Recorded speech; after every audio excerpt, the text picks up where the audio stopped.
Hello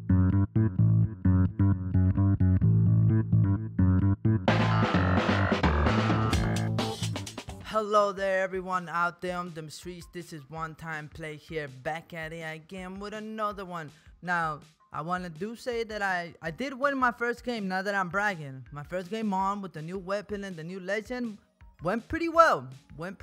I almost won the game with his tactical. Which, let's start with Fuse Kid, right? Fuse is a solid tier A legend. A solid tier A. Maybe not S tier. Maybe with legends that can complement his lack of mobility and whatnot.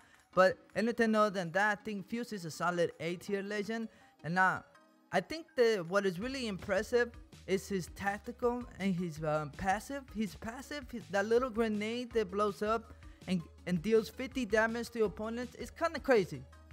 It's kind of crazy. When you really think about it, it's just like, damn, dude, 50 damage.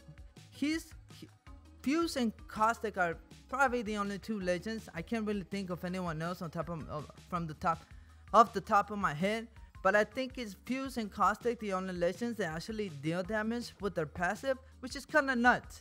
I mean, 50 damage is a lot of damage. Like a whole lot of damage. You would be surprised how many kills you can get by throwing that first before you actually engage in a fight. Now, I want to talk about his passive too, because the way those grenades fly at people, it's pretty good. Like, really good. Like, it's so much easier to throw nades at a particular target if that's what you really want to do.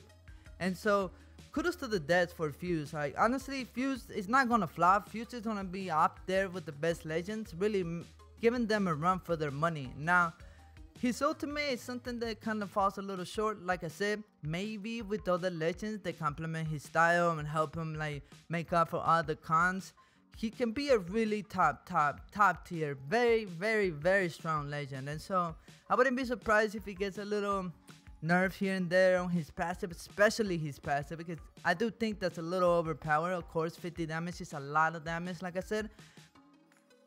And the new weapon don't help. The new weapon is better than a G7. Better than a G7, and a G7 is a top tier weapon. A top tier gun.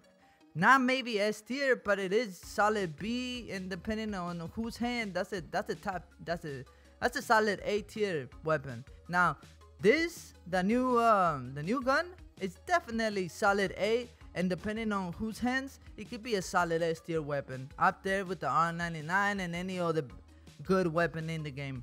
So that is my first impression of the new weapon and Fuse overall.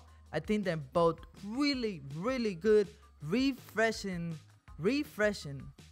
aspects of the game, and I'm really liking the new changes of Kings Canyon. So if you haven't given it a try, up to date game right now and hop on if you can, because it's really nice to hop on and feel like you're actually playing something brand new rather than how it feels toward the end of every season. I'm not gonna pretend like that isn't the case, but it is. Well, that's pretty much it from me. I will leave you with the rest of the video. I'll leave you with the win and the kill I almost got with his passive. The raid got in front of me, so I couldn't really deal the damage to finish him off, which would have been nice. You know, I wish I could have gotten that clip, but I couldn't. But I will show you what it looks like and what it was like. Maybe to give you an idea of how good you can expect Fuse to be. Well, that's it from me. Until next time, this is One Time Play here, signing out.